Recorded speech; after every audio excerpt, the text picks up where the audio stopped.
C'est parti. Ouais. Allez, bonjour à tous, soyez les bienvenus dans le club dirigeant bâtiment 4.0, communauté qui a pour but d'aider les dirigeants dans le secteur du bâtiment à se développer, à s'organiser et à se structurer. Et aujourd'hui, on a la chance de recevoir Thomas l'excelleur. Bonjour à tous, bonjour et Salut merci Fred Thomas. de l'invitation. Je t'en prie, tu vas bien? Ça va très très bien et toi? Eh ben, génial, content de te recevoir dans notre communauté. Et c'est vrai que voilà, on reçoit plein d'acteurs autour du secteur du bâtiment. Et aujourd'hui, Excel, c'est un acteur aussi important dans nos entreprises, pour les dirigeants, pour leurs collaborateurs. Et donc, aujourd'hui, on va essayer de traiter les trois conseils pour arrêter de subir Excel et le rendre facile et sexy avec tes conseils, Thomas. En préambule, est-ce que peut-être tu peux te présenter, nous expliquer un petit peu ton parcours et comment tu contribues à aider les entreprises à être plus rentables, parce que Excel est un outil pour gagner du temps. Ah, exactement, exactement. C'est Excel, c'est un peu le cœur de l'économie. Hein. T'enlèves Excel, imagine demain, il n'y a plus aucun fichier Excel, le monde s'écroule. Hein. C'est grosse crise financière, pire que pendant le Covid, quand toutes les actions ont chuté. Mais bon, qui je suis? Je vais répondre à ta première question. Moi, je suis Thomas l'excelleur, mais ça, c'est plus un nom de scène. Mon vrai nom, c'est Thomas Cogé, en fait. Historiquement, j'ai été comptable et ensuite contrôleur de gestion. Du coup, je passais toutes mes journées sur Excel et ça tombe bien parce que moi, j'adore ça. Pour moi, c'est un peu comme un terrain de jeu. On part d'un tableau blanc et puis après, on peut peindre dessus des toiles de maître. Mais, à comprendre, l'équivalent Excel d'une toile de maître, c'est un tableau de bord automatique qui permet de prendre des décisions stratégiques pour la survie de l'entreprise. Et en fait, je suis je suis connu comme étant un geek d'Excel. Je suis un peu un passionné de cet outil-là parce que justement, dedans, on a énormément de liberté. Et c'est un peu le danger justement de ce type d'outil, c'est que trop de liberté, on ne sait pas forcément où on va et ce qu'on doit faire. Alors que pourtant, c'est vraiment le fait de maîtriser Excel, c'est vraiment un atout clé pour une entreprise, qui a au moins une ou plusieurs personnes qui maîtrisent et qui sont en charge de toute la partie administrative, peut-être, tout ce qui est conduite de travaux et cetera. Parce que ça permet vraiment de bien gérer l'information et ça, c'est toujours crucial parce qu'il y a énormément de tâches, dans le BTP, tu le sais autant que moi Fred, qui ont besoin d'être suivies et 90 du temps, ça se fait sur Excel. Que ce soit, le suivi des plannings, le suivi de la rentabilité des chantiers, le suivi des stocks, le suivi des coûts et aussi le suivi des flottes de véhicules. Il y a énormément de choses qui ont besoin d'être suivies et Excel, c'est un outil qui peut, entre guillemets, «tout faire», donc on passe très souvent par Excel, sauf ou sinon on passe par des outils très spécialisés, mais qui sont aussi extrêmement chers, je suppose, si c'est comme dans tous les secteurs. Donc Excel, c'est vraiment le un outil, c'est un couteau suisse, en fait. On peut tout faire avec et c'est ça qui est vraiment, vraiment génial, en fait. Ouais, c'est génial, et tu as raison, parce qu'effectivement, il existe différents logiciels de devis, de facturation, de gestion des plannings, mais aujourd'hui, ce ne sont pas des couteaux suisses. Et effectivement, Excel permet de travailler sur différentes tâches pour avoir des retours sur effectivement la gestion des stocks, la gestion des coûts, la gestion par exemple d'un coût sur son chantier, sa rentabilité, son nombre d'heures passées. Et ça, c'est vraiment un outil qui est énormément aujourd'hui encore utilisé dans le secteur du bâtiment, auprès des collaborateurs, auprès de la secrétaire, du dirigeant, du conducteur de travaux. Donc c'est vrai que pour moi, ça avait beaucoup de sens de te recevoir, parce que je pense que ça peut aider nos entreprises à se développer. Bien sûr, à la fin de ce live, on partagera les liens utiles pour accéder au site internet de Thomas. Alors donc le contexte, hein, c'est les trois conseils pour arrêter de subir Excel et le rendre plus facile. Alors Thomas, ça serait quoi ton conseil numéro un? Et en fait, le 1er conseil pour vraiment pouvoir, profiter d'Excel, c'est que Excel, à la base, c'est un logiciel vraiment énorme. Il y a plus de 500 formules, il y a des boutons, des options partout. C'est un peu compliqué. Quand on arrive dedans, on ne sait pas sur quoi il faut cliquer, tellement il y a d'options, tellement il y a trop de possibilités. Et en fait, il ne faut pas chercher à tout connaître de ce logiciel-là. Mais il faut juste savoir se cibler sur certaines fonctionnalités, certaines formules ou alors, par exemple, des trucs tels que les tableaux croisés dynamiques et juste savoir vraiment les utiliser. Il faut essayer de maîtriser la chose et par exemple, parce que, par exemple, une formule, savoir comment faire une formule, par exemple, je sais pas, une somme point si pour faire une somme selon une condition, eh ben, c'est bien, mais il faut aussi savoir, dans quel cas l'utiliser, dans quel contexte, à quel moment et de quelle manière. Parce qu'une formule, ça peut s'utiliser également de plusieurs manières et ça, c'est pour beaucoup, beaucoup de formules Et en fait, c'est ça qui est vraiment important, c'est de bien maîtriser les choses et pas forcément toujours chercher à apprendre la nouvelle formule suivante. On est souvent un peu dans une course à l'échalote, comme ça on se dit: «Bon, j'ai appris ça, maintenant je vais apprendre la chose suivante», mais on ne prend pas forcément le temps de se perfectionner sur, une compétence déjà acquise. On a l'impression qu'on l'a déjà acquise, mais ça pourrait être perfectionné. C'est toujours perfectionnable derrière. Et en fait, ce que je veux vraiment, véhiculer comme idée, c'est qu'il y a pas besoin de il y a pas besoin de tout savoir. En fait, ce qu'il faut juste, c'est un socle, une base de connaissances. Par exemple, comme je disais, il y a plus de 500 formules dans Excel. Moi, au quotidien, j'en utilise peut-être 20, 30, pas plus. Mais c'est parce que je sais vraiment bien les utiliser, je sais à quel moment les utiliser, de quelle manière, et que du coup, je peux presque tout faire avec. Et donc, ce qui compte vraiment, c'est juste de savoir vraiment utiliser les choses et pas juste tâtonner un peu en surface. Ça, c'est vraiment la chose qui est assez importante, c'est de bien connaître les choses plutôt que de connaître un petit peu énormément de choses. Ouais, et tu as raison, l'adapter par rapport à nos besoins dans l'entreprise et faire en sorte que ça devienne un allié. Et tout à l'heure, tu me partageais en off qu'effectivement, à partir du moment où on maîtrise ces points clés par rapport à ce dont on a besoin, ben, on gagne un temps incroyable parce qu'à chaque fois qu'on le refait de manière manuelle, ben, on perd un temps fou. Alors que si on prend le temps une bonne fois pour toutes d'apprendre à comment le faire et comment le structurer, bah, derrière, ça fait gagner du temps et de l'énergie, quoi. C'est ça, exactement, c'est tout à fait ça. C'est un outil justement, voilà, transition parfaite vers le second point, c'est que c'est un outil qui est justement censé, pardon, nous faire gagner du temps. Parce que souvent on se dit: «Oh, j'ai un truc à faire sur Excel, ça a l'air hyper compliqué, je vais y passer des heures, on n'a pas envie de le faire». Alors qu'en fait, faut avoir conscience qu'Excel, c'est justement un outil qui est censé nous faire gagner du temps. Il faut plutôt l'utiliser comme un levier que comme un boulet qu'on va traîner derrière soi en se disant: «Oh, je dois faire un tableau de suivi du planning ou un tableau de suivi des coûts». En fait, c'est justement chercher comment faire pour faire en sorte de pouvoir toujours, bah, gagner du temps grâce à Excel. Et les choses sont bien faites. Excel, c'est fait pour ça justement et il y a énormément de fonctionnalités dans Excel qui sont faites pour faire gagner du temps. Que ce soit de simples raccourcis, que ce soit des fonctionnalités qui vont permettre par exemple d'automatiser certaines choses. Il y a tout un sujet sur, un outil intégré à Excel qui s'appelle Power Query. Je rentre pas dans les détails parce que là on va rentrer dans un truc technique, mais Ouais, c'est il y a intéressant. cet outil-là par exemple, ça permet d'automatiser énormément de choses. Par exemple, tu as un tableau de bord que tu dois voir tous les mois pour, bah, suivre la rentabilité des différents chantiers. Ce que tu peux Ouais, faire, c'est juste aller prendre tes fichiers, tu les mets dans le même dossier que les autres. Par exemple, tu étais au mois de mars, là, on arrive fin mai, du coup, tu vas mettre les fichiers du mois de mai avec que tu as extrait, par exemple, de la comptabilité ou autre et tu cliques sur actualiser et là, tout va se mettre à jour tout seul. Mais c'est une compétence à maîtriser quand même, qui est assez spécifique. Mais du coup, pour dire que dans Excel, il y a énormément de choses qui permettent vraiment de gagner énormément de temps. C'est ça qui est génial dans cet outil-là, c'est que plus on apprend de choses, plus on peut vraiment gagner en temps. Et ça, c'est vraiment génial. Parce qu'on peut vite se retrouver un peu avec ce sentiment d'être coincé et de devoir faire plein de choses manuelles dans Excel alors que c'est plus nécessaire. Ça l'était encore il y a, 10-15 ans. Maintenant, il y a beaucoup d'outils qui ont été intégrés, qui font que, bah, on peut gagner énormément de temps et il y a plus besoin de faire tous ces retraitements manuels qu'on pouvait faire, auparavant.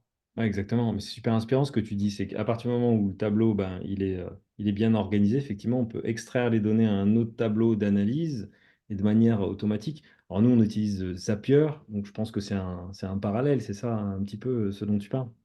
C'est exactement ça, c'est le parallèle de Zapier qui est très connu pour, connecter plusieurs applications entre elles et Excel, ce que j'appelle Power Query, ça va permettre en fait de connecter plusieurs fichiers entre eux pour tous les mettre dans Excel et faire à chaque fois les mêmes traitements. C'est-à-dire que si on faisait tout le temps les mêmes choses à la main, et ben, cet outil-là, il peut le faire pour nous et ensuite on n'a plus qu'à relancer la machine et ensuite c'est automatique et Ouais, ça c'est fait tout à génial. notre place et ça, Et c'est par génial. exemple, bah, pour la gestion de stock, ça peut être fantastique parce qu'à partir du moment où, par exemple, votre gestionnaire, il met à jour son tableau, vous, ça vous permet sur un autre tableau qui, résume le tout, effectivement, d'avoir la gestion du stock en instant T et que, par exemple, derrière, la secrétaire ou la personne qui fait les commandes ou le conduc puisse prendre la décision, effectivement, de commander parce que, ben, elle a un retour en réel de ce qu'il y a et c'est la même chose sur la rentabilité, c'est-à-dire qu'à partir du moment où vous prenez effectivement le temps de calculer la rentabilité sur chaque sentier, que ça soit sur les coûts horaires ou les coûts de main-d'œuvre, et bien après, vous pouvez faire remonter tous ces scores dans un tableau général qui donne votre marge moyenne et qui permet d'avoir ben, à un instant T, vraiment ce que vous produisez, ce que vous dégagez en rentabilité qui amène derrière la trésorerie. Donc, c'est super intéressant. Et parfois, on a la sensation qu'on a besoin d'avoir des usines à gaz ou alors des logiciels hyper développés avec des coûts de fonctionnement, comme tu le disais tout à l'heure, hyper Mmh. importants. Alors qu'en fait, ben, Excel, c'est un couteau suisse formidable. Et à partir du moment ben, où on se forme, c'est ce que tu fais très bien, Thomas, et ben là, en fait, on peut passer des paliers et être beaucoup plus clair sur ces chiffres parce qu'effectivement, la connaissance de ces chiffres, ben voilà, c'est comme être au volant de sa voiture et avoir ces tableaux de bord en temps réel. Imaginons que demain, vous preniez le volant de votre voiture et qu'il n'y ait plus de compteur de vitesse ou de compteur d'essence, bah, c'est impossible de conduire et de respecter les limitations de vitesse. Et le fait, à mon sens, d'utiliser effectivement Excel de manière correcte, eh ben, ça peut permettre vraiment d'avoir une clarté sur ces chiffres et d'être plus performant dans sa société, quoi. Ouais, c'est tout à fait ça, c'est que oui, c'est ça, Excel, ça permet d'avoir beaucoup plus de clarté au-delà de juste l'aspect vraiment, technique qui passe par la maîtrise de l'outil. La finalité, c'est ça, c'est d'avoir plus de visibilité sur ces chiffres parce qu'on a énormément de données aujourd'hui, que ce soit celles qui soient, enfin, tous les outils nous génèrent énormément de données. Tous les outils qu'on utilise, que ce soit, bah, pour les plannings, la gestion, la facturation, le suivi des coûts et toutes ces données-là, il faut justement réussir à bien les travailler en fait, pour avoir justement cet indicateur-là qui va nous dire: «OK, c'est bon», bah, comme par exemple pour définir le taux de marge sur un chantier et se dire: «OK, bah, c'est bon, on avance» et surtout comme, faire le parallèle avec ce que je disais précédemment, c'est que une fois qu'on construit ce tableau de bord qui va nous dire: «Bah, c'est bon, le chantier, enfin soit le chantier avance bien ou alors en termes de rentabilité, on est au top ou pas ou alors peut-être qu'il y a des corrections à faire» et ben, une fois que toute cette partie-là est déjà construite sur cet outil qui est Excel, et ben, il y a plus qu'à juste l'alimenter continuellement et après c'est bon. Il faut le gros du travail se situe en amont, mais une fois que c'est fait, bah, ça tourne et puis c'est bon. Il y a Voilà. plus énormément de choses à faire. Et tu as raison, au-delà de ça, en fait, la donnée permet derrière la prise de décision pour le chef d'entreprise de, ben, Mmh. c'est bien, on continue, c'est rentable, ou c'est pas bien, on arrête, ou on adapte. Et à partir du moment où toutes ces choses sont pas mises en place, ben, c'est beaucoup plus difficile de pouvoir dire, ben, on continue ou on arrête. Donc c'est super intéressant.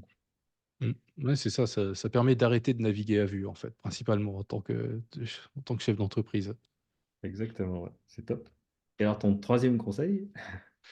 Et mon troisième conseil, c'est que, chacun a sa manière de fonctionner et donc vous demandez à 1000 personnes différentes de faire un calcul sur Excel, vous aurez normalement un résultat identique dans quasiment, 100 des cas, mais il aurait été fait probablement de 1000 manières différentes parce que chacun a sa manière de fonctionner et donc il ne faut pas essayer forcément de reproduire exactement une méthode qu'une personne a utilisée sur Excel et hop, ça va bien fonctionner pour lui parce que vous avez probablement un fonctionnement différent. Du coup, il ne faut pas hésiter à vous à développer vos propres méthodes pour pouvoir vraiment avancer et les adapter à votre fonctionnement, à vos connaissances et à l'objectif que vous voulez accomplir et c'est ça sur ça que je veux insister, c'est que il n'y a pas une méthode, il y en a une infinité.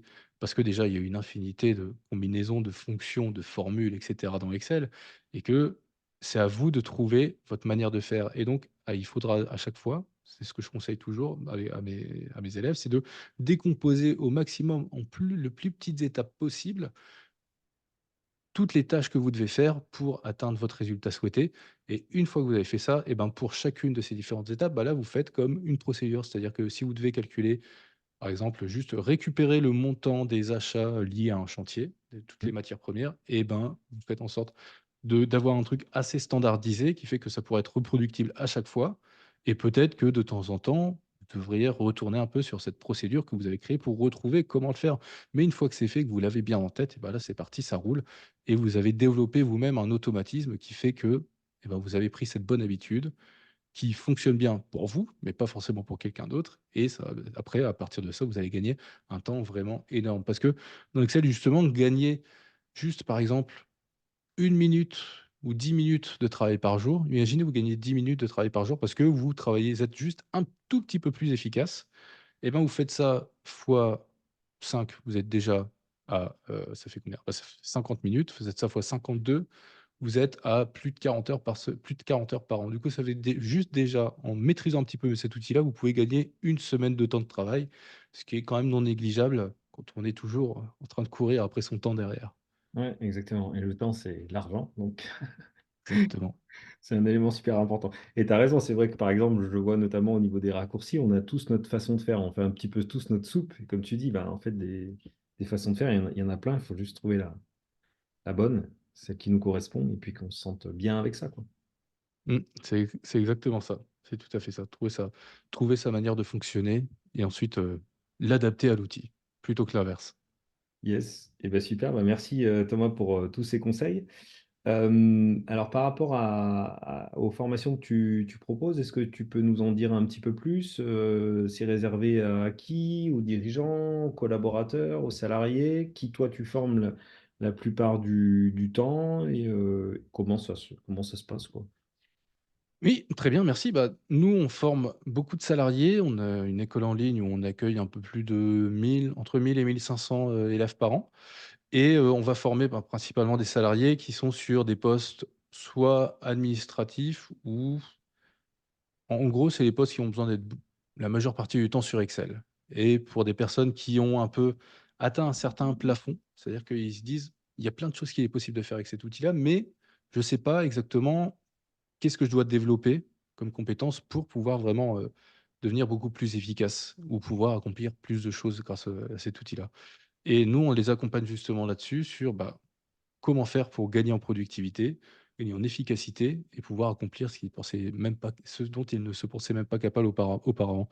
Et on accompagne à la fois, des chefs d'entreprise, quand c'est eux justement qui sont, bah, le nez dans les fichiers Excel, parce que gérer une entreprise, c'est au début, c'est beaucoup d'opérationnel. Après, c'est beaucoup de beaucoup de fichiers Excel, beaucoup de suivi d'indicateurs et on accompagne aussi toutes les équipes administratives, que ce soit vraiment, bah, tout ce qui va être administratif et qui va principalement gérer de la donnée. Pas besoin Je ne parle pas des data analystes, mais vraiment juste gérer des informations. Il faut les repackager, c'est-à-dire les transformer un petit peu et après les transmettre à quelqu'un d'autre. C'est ça ce qu'on fait en fait avec Excel, c'est à ça que ça sert et nous on accompagne tous ces types de personnes-là, que ce soit des secrétaires, des comptables, mais même jusque des conducteurs de travaux, on les accompagne également grâce à nos programmes de formation, qui sont en e-learning, je le précise, mais on peut également aller former des équipes en entreprise, voire avoir même une formule hybride, c'est-à-dire mixer du e-learning avec des sessions en présentiel et c'est éligible à financement, OPCO, CPF également et donc voilà, donc ça peut être financé, par les opérateurs de compétences. Et ben génial, et ben top. Bah, merci à toi Thomas pour tous ces jolis conseils, merci pour ton énergie, merci pour ton temps. Merci beaucoup à toi, Fred, pour m'avoir permis de pouvoir m'exprimer sur le sujet. Et ben c'était top. Merci à tout le monde et puis bah, à bientôt pour de nouvelles aventures. Salut à tous. Merci à tous, à bientôt.